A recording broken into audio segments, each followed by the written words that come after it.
From a design standpoint, the vehicle had to be incredibly beautiful, and at the end of the day, when you step back and look at it, it has to say Corvette. It's part art, so hand sculpting clay, and part digital, math-based design. I think a lot of the leadership thought we want to go to mid-engine because it's cool, because most exotic sports cars in the world were mid-engine, but actually we were doing it because we felt like we were reaching the limit of our performance capability in the architectures that we had, and so we had to do something to move that forward. When I first heard that they were going to make the new Corvette mid-engine, really it was a game changer. We're bordering on 70 years of this vehicle.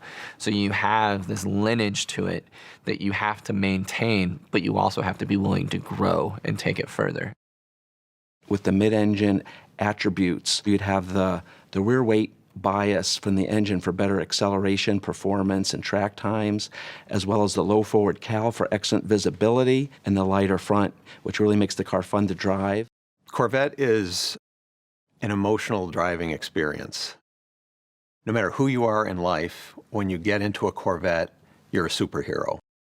We needed a bespoke transmission, custom designed for this car, because we have engines that produce massive amounts of torque, so the DCTs that are on the shelf wouldn't stand the Corvette duty cycle. Is you've got a shaft that has your even forward gears, 2, 4, 6, 8, and your odd gears, 1, 3, 5, 7. And you can simultaneously be disengaging one shaft while you're engaging the other one. So it's quicker than a human being could shift a manual transmission. This way you get the lightning fast, less than 100 milliseconds shift when you need it. What if we could do a new definition of a mid-engine sports car, not just for high-performance driving, but to go on trips, adventures, just make the driving to work an experience? Utility of the car has been something we focused on too, ensuring that we've got a space for people to store luggage or groceries or what have you. So we have a front storage section that's very deep. We've got a trunk in the rear that not only accommodates 2 bags of golf clubs, but also stows the removable roof panel. Driver mode, which is what most people are used to as tour, sport, track, and weather. My mode and Z mode are actually just 2 additional modes. Tour, we look at it as a balanced mode that's good at everything. Sport is a little bit more catered toward the spirited driving. Track is all about the response and how the vehicle handles around maximum cornering, maximum acceleration, and maximum driver feel of the road. What my mode and Z mode will allow you to do is for the driver to configure it themselves. The design intent of Z mode is for a single use case. You could set up Z mode for that curvy road that you go on every day on the way to work. Click on Z mode, do your curvy road, and then go back to my mode, and that's your day. What we wanted to do was kind of go to a 3-seat strategy.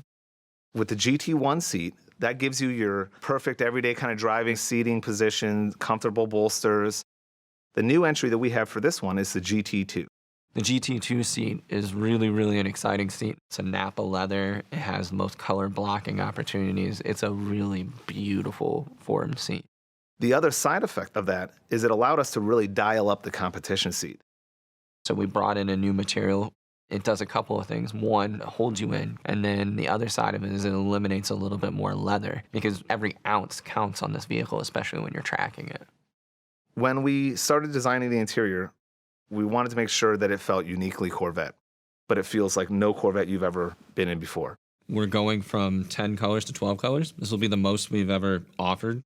What we're finding is that our consumers want to bring a little bit of their own identity in the car and really want to exemplify who they are and bring their own emotion out. And then the other main point that we did on the interior was the stitching and seatbelts. And this is really giving you a step above black when you go down that path. Drivers can now raise the front of their Corvette almost 2 inches in less than 3 seconds with the available front lift. While it can be manually activated, it can also be programmed to remember the GPS locations of up to 1,000 obstacles throughout your commute so that you don't, for example, have to remember to activate it every time you arrive home to a steep driveway.